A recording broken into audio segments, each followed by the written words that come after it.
What's up guys, it's Lucid Plague here, and today I'm going to be starting up a brand new Overwatch series to help you guys get those wins, whether you are playing in arcade, quick play, or competitive. Now for those of you who are brand new to Overwatch, you may feel intimidated by the game's many heroes and their unique abilities, but hopefully this guide will help you out and help all of you experienced competitive players as well. This series will contain everything you need to know in order to dominate your opponents in Overwatch, from in-depth hero and map guides, tips on team composition, target prioritization, and so much more. I'm going to focus a lot on competitive play because that is one of the most popular parts of Overwatch, and I will include tips for solo queuing and team queuing in competitive. However, most of the content I go over can be applied in any Overwatch game mode. Now without further ado, for all of you beginners out there, I have the top 5 starting heroes in Overwatch. You experienced players probably don't need this, so you can click on to the next video. But anyways, here it is guys, my top 5 starting heroes in Overwatch. Coming in at the number 5 spot, we have Tracer. Every hero in Overwatch has a role. Tracer is a fairly simple attack hero used mostly for flanking. For right now, we won't go in depth about the roles of each hero mentioned, however, I will mention their primary role in the game because it is pretty important to know. Now each hero has a kit, a set of abilities unique to that character. Tracer's kit includes her primary fire, which are 2 close-range automatic pistols that do a considerable amount of damage. You need to be close range though because the spread is very high. Now her next ability is her blink ability, which allows her to instantly dash 3 meters in any direction. Her recall ability is the next part of her kit, which allows her to go back to her original position and health 3 seconds before activation. And finally, her pulse bomb, which is her ultimate ability. Pulse Bomb is essentially a sticky grenade that does a lethal amount of damage to all nearby enemies. Tracer is very good at rushing into a fight and doing a decent amount of damage and dashing out before her enemies even know she's there. Now, at number 4, I picked Roadhog. Now you'll notice that I tried to pick a hero from every category just so that you got a feel for every single role in Overwatch. But anyways, back to Roadhog. Roadhog's an all-around tank character with another fairly simple kit.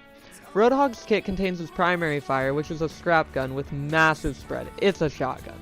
His secondary fire, which is a longer range spread, and slightly more controlled shotgun blast, kinda like a buckshot. Now his hook ability, which allows him to grapple and pull an unlucky enemy into his ideal combat range. And then we have Roadhog's regen ability, Take a Breather. Take a Breather grants you 300 additional health as well as improved resistance to incoming damage, and this can save you from enemy ultimates or a pesky Tracer coming at you. Finally we have his ultimate, which is Whole Hog. Now I didn't get to show Whole Hog in this video, but Whole Hog just gives you a massive gun that deals a load of damage and knocks enemies back with every hit. Keep in mind this gun has a lot of spread and the knockback is insane. So you might not kill enemies with every hit because you might knock them back behind cover, so be prepared for that. Coming in at number 3, we have Junkrat. Junkrat is a defensive hero who is really good for spamming the point and just doing a lot of damage from a distance. Junkrat's kit contains his primary fire, which is a grenade launcher, which, as you can tell, launches grenades. Next up is his concussion mine ability. Concussion mine ability is a placeable mine that you can remotely detonate at any time that deals a considerable amount of damage and knocks enemies back. And then of course we have his bear trap ability next. Bear Trap is a placeable trap that restricts enemy movement temporarily and does a small amount of damage. And then we have his ultimate ability, Riptire. Riptire is a deployable ultimate that launches a remote controlled tire that you can detonate and deal a very large amount of damage in a moderate radius. One thing to keep in mind with Junkrat is that you can use his concussion mines to launch yourself as well, making him a very mobile hero and just a general annoyance to the enemy team if played correctly. In the number 2 spot, I decided Mercy was a great pick to introduce the healers. Lucio is another very solid pick due to his mobility and damage, however to introduce the fundamentals of healing, I thought Mercy would be a better pick. Mercy's kit actually contains 2 primary weapons per se, her staff and her pistol sidearm. Mercy is the only hero in the game right now with 2 primary weapons, so it's easy to forget about her pistol at times, but we won't worry about that right now. For now, let's focus on her staff. Mercy's staff has 2 modes, healing and damage. For your first few games, I would ignore the damage portion of Mercy's staff and focus on healing until you understand her kit a little better and how to use her staff better. I will have a more in-depth guide on Mercy soon, however, as I mentioned before, we are just covering the basics in this video, so let's not worry about it right now. Mercy's kit contains her flight ability, which allows her to quickly fly to a teammate to aid them or escape battle. But most importantly, Mercy has a resurrect ability. This ability can be the deciding factor in winning or losing a game. However, it can be difficult to master this ability. At first it will seem easy because you will just resurrect whoever dies first, but as you become more competitive, you will want to watch my Mercy guide to truly become a master at turning a losing fight into a successful team fight with resurrect.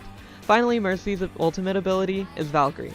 Valkyrie can be very complex, so to put it simply, you gain the ability to fly, and everything you can do, you do better now. You heal more health per second, you fly further, you can heal from a further distance, and you can heal multiple targets at once.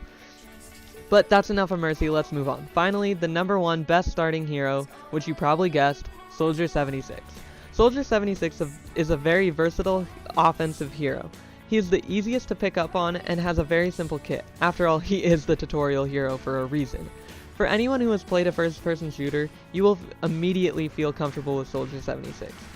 His kit contains his primary fire, which is an assault rifle, which does a decent amount of sustained and focused damage. His sprint ability is next, which explains itself. His biotic field ability, which allows him to place a small circle of healing that prevents you from having to leave a fight to find a health pack in order to stay alive. His secondary ability, which is his Helix Rocket ability, which shoots 3 rockets that do a large amount of damage to enemies in a very small radius. And finally, his ultimate ability, which is Tactical Visor. Tactical Visor is basically aimbot. It seems very overpowered and easy to use when first starting out, as does the rest of his kit, which is why he is the number one spot on this list. But you will want to watch the advanced guide when you start getting into competitive so that you know how to focus the right targets. Anyways, that wraps up this video. I hope this helps all of you new Overwatch players pick a hero for your first couple of games as you warm up to the very complex world of Overwatch. I will be starting on in-depth hero guides next, so stay tuned to find out how to master your favorite heroes in Overwatch. If you liked this video or it helped you in any way, please be sure to leave a like because support is always nice. Subscribe and turn on notifications so I can catch you guys in the next video. Peace.